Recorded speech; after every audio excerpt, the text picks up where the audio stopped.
Oi, gente, tudo bem? Esse é velho conhecido de vocês, Dr. Renê, endocrinologista, e nós vamos falar de um assunto que todo mundo está pedindo aí, né, nos meus comentários do canal, que é sobre os medicamentos para emagrecer, os novos medicamentos para emagrecer. Então, nada melhor do que o especialista para falar sobre isso, tá? Antes, não se esquece de se inscrever aqui no canal, curtir, clicar no sininho aí para receber as notificações de vídeo e compartilhar. Quanto mais gente recebe esse vídeo, mais pessoas a gente pode ajudar. E você pode ajudar muita gente compartilhando esse vídeo aí. Então, vem comigo!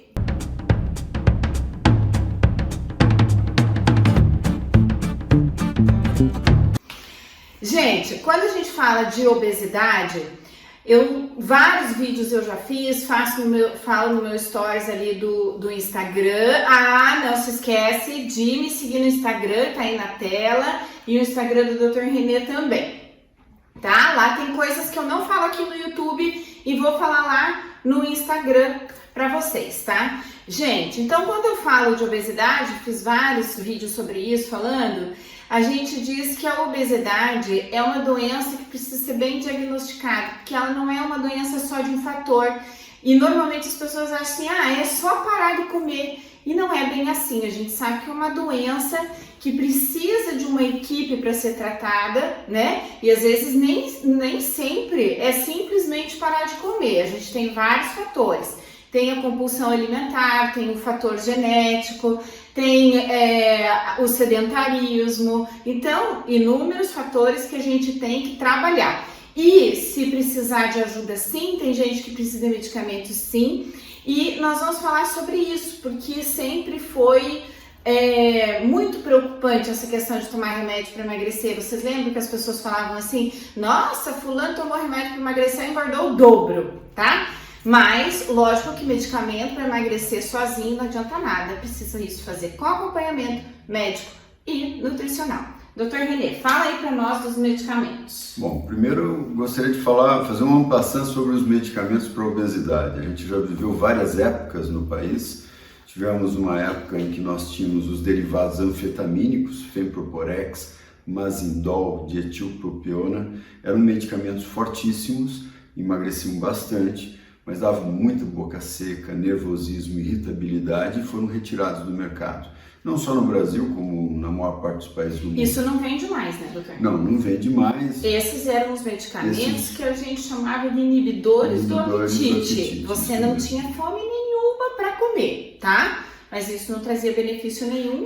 Esses eram os que faziam o grande efeito rebote. Eu tenho medo porque a gente já viu no passado, e acredito que isso ainda continue acontecendo, o cuidado com algumas fórmulas meio safadas, né, que colocam esse tipo de medicamento dentro das fórmulas por pessoas inescrupulosas, médicos, farmacêuticos, farmácias de manipulação inescrupulosas. Não estou dizendo que isso seja uma coisa de praxe, mas a gente viu que em Santa Catarina descobriram uma farmácia recentemente, então isso é sempre um alerta que essas substâncias podem ser embutidas dentro de fórmulas ditas como naturais. Então, se você tomar uma fórmula dessa, tirar muito a fome, se der muito boca seca, prender o intestino, ficar nervoso, tirar o sono, pode ser que tenha esse tipo de medicamento. Aí sobrou o quê? Sobrou o Xenical, né, que é o Orlistat, aliás, é um medicamento antigo, tem algo em torno de 25, 30 anos. Eu participei da pesquisa do Xenical quando era só uma molécula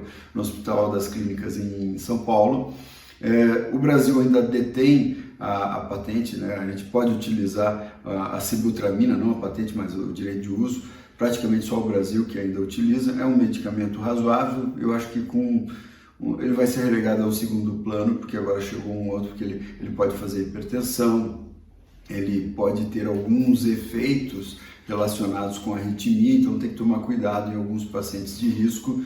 E agora surgiu a lorcacerina, que é um substituto natural que age no triptofano, é mais interessante, com menos efeito colateral, dá um pouquinho de sono. Nós temos uma nova linha agora, né, de medicamentos que surgiram a partir de uma mordidinha de um lagarto lá das montanhas rochosas nos Estados Unidos, que eles viram que tinha um lagartinho que quando ele mordia alguém, essa pessoa ficava com alteração na glicose, a glicose abaixava. e foram ver, ele tinha uma substância chamada GLP-1, era parecido com o GLP-1. O GLP-1 é produzido no nosso intestino quando chega a comida. Então, chegou a comida, libera GLP-1, ele manda algumas mensagens. Ele manda para o fígado, para ele trabalhar direitinho o glucagon, trabalhar também a resistência insulínica, ele vai trabalhar a nível pancreático, a produção de insulina, ele vai mandar o estômago liberar a comida mais lentamente, inclusive por isso que ele dá um pouco de náusea, e manda para o cérebro um estímulo para diminuir a fome. E aí eles criaram medicamentos baseados no GLP-1. Por que não se dá o GLP-1? Ele é usado para diabético, tá? Mas ele serve também para obesidade. Por que não dá o GLP-1? Ele dura só 2-3 minutos na circulação. Tem uma enzima que se chama de DPP4, a dipeptidilpeptidase 4. Ela elimina esse GLP-1 da circulação. Daí o que eles fizeram? Eles criaram, a partir desta partícula lá do lagarto, do Gila Monster, eles começaram a criar novas partículas. Então tivemos a hexenatida, aí depois a liraglutida, agora a dulaglutida, a semaglutida, que são esses novos medicamentos. Inclusive a semaglutida é semanal, a dulaglutida é semanal, são todos injetáveis. E a semaglutida deve ser lançada por via oral. Eles servem para o diabetes, mas como eles diminuem muito a fome, eles também ajudam muito na obesidade. Eles dão uma sensação mais de saciedade, né? Eles diminuem um pouco o apetite, uma sensação de saciedade, aliada àquela sensação de náusea, daquele estômago que fica mais lento. Inclusive eu brinco que quem tem náusea come menos, então são os que melhor emagrecem. Mas são mais seguros, eles não menos efeitos colaterais. Eles não mexem tanto na parte cerebral, praticamente nada na parte cerebral, apesar de agirem no cérebro e no apetite, mas é um mecanismo natural, entendeu? Sim. Protege um pouco a parte renal, eles acabam controlando alguns deles a pressão, melhorando o funcionamento cardíaco, fazendo uma proteção renal, principalmente nos nossos pacientes diabéticos. Então, são medicamentos mais éticos que funcionam com um grau variável. Todo medicamento para obesidade é assim, tem pessoas que vão emagrecer mais, outras emagrecer menos. Isso não significa, né, gente, que a gente está aqui falando de medicamentos para emagrecer e que você pode sair usando por aí. A obesidade, falei para vocês, precisa ser bem diagnosticada, bem tratada, e eles têm menos efeitos colaterais, não significa que não tenham. Tem pacientes que não toleram tomar. E contraindicações também. E contraindicações principalmente. E quando não se tolera tomar, tem que parar, suspender o uso. Então não dá para sair tomando assim. É um adjuvante e não um ator principal. O ator principal sempre vai ser a mudança de estilo de vida. A dieta, atividade física, a mudança de estilo de vida, né?